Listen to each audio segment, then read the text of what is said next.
কোম্পানির প্রোফাইল নিয়ে একটু আলোচনা করে যাই। আমাদের কোম্পানির ফাউন্ডার ডক্টর লিম সিওজিন, ধাতুক ডক্টর লিম সিওজিন।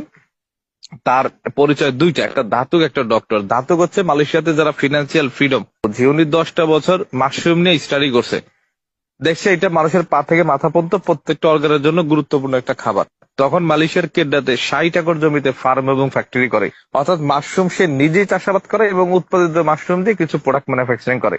প্রোডাক্টের গুণগত মান ভালো হওয়ার কারণে, মানুষের কাছে ডিমান্ডেবল হওয়ার কারণে কোম্পানি 30 বছর বয়সে মালয়েশিয়ার বাইরে আরো 10টা দেশে শাখা ফ্যাক্টরি করছে।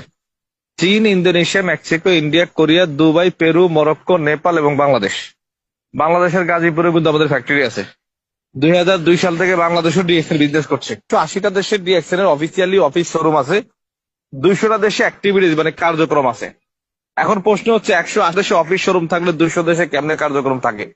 দেখেন, ফ্রান্সে বা মালদ্বীপে এইসব কান্ট্রিতে আমাদের কিন্তু অফিস বা শোরুম নাই, কিন্তু অনলাইনে প্রোডাক্ট পারচেস করলে স্পেন থেকে বা মালয়েশিয়া থেকে প্রোডাক্ট ডেলিভারি দেয়। তার মানে ওই দেশে অফিসিয়ালি অফিস বা শোরুম বা প্রোডাক্ট না থাকলেও বিজনেস করা যায়, প্রোডাক্ট পাওয়া যায়। তো সেই হিসাবে আমাদের 200+ কান্ট্রিতে আমাদের অ্যাক্টিভিটিজ আছে। একদম সহজ ভাষায় ঠান্ডা মাথায় নিজের কাছে একটা প্রশ্ন ছেড়ে দিই আপনাদের সবার কাছে, এই কোম্পানির পেপার যদি স্ট্রং না হইতো আর প্রোডাক্ট যদি মানসম্মত না হইতো, এতগুলা দেশে এই কোম্পানি কি যাইতে পারতো? তার মানে 100% কোম্পানির পেপারস এবং প্রোডাক্ট মানসম্মত। আরেকটা প্রশ্ন আপনাদের কাছে করি, একদম ঠান্ডা মাথায় সুস্থ মস্তিষ্কে কাজে লাগিয়ে অ্যান্সারটা দিবেন। সেটা হচ্ছে, একটা কোম্পানি 32 বছর কোম্পানির বয়স, মালয়েশিয়াতে মাদার ফ্যাক্টরি, 10টা দেশে শাখা ফ্যাক্টরি, 200টা দেশে কার্যক্রম, 180টা দেশে অফিস শোরুম, এটা কি নরবরে কোম্পানি? এটা কি দুর্বল কোম্পানি? না, এটা 100% স্ট্রং একটা কোম্পানি। ভাই, আপনি চোরাবালির উপরে দাঁড়িয়ে কখনো আকাশ ছোঁয়া স্বপ্ন দেখতে পারবেন না। কিছুক্ষণ পরে দেখবেন আপনি মাটির নিচে চলে গেছেন।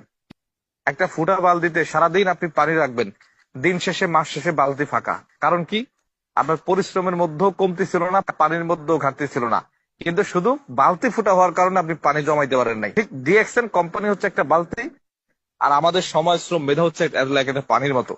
বালতি যদি ফুটা না হয় তাহলে আমাদের সময় শ্রম মেধা বৃথা যাবে না ইনশাল্লাহ।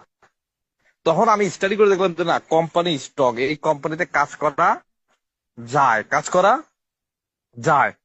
তখন আমি সিদ্ধান্ত নিলাম, ইয়েস, আমি বিজনেসে এই কোম্পানিতে কাজ করব।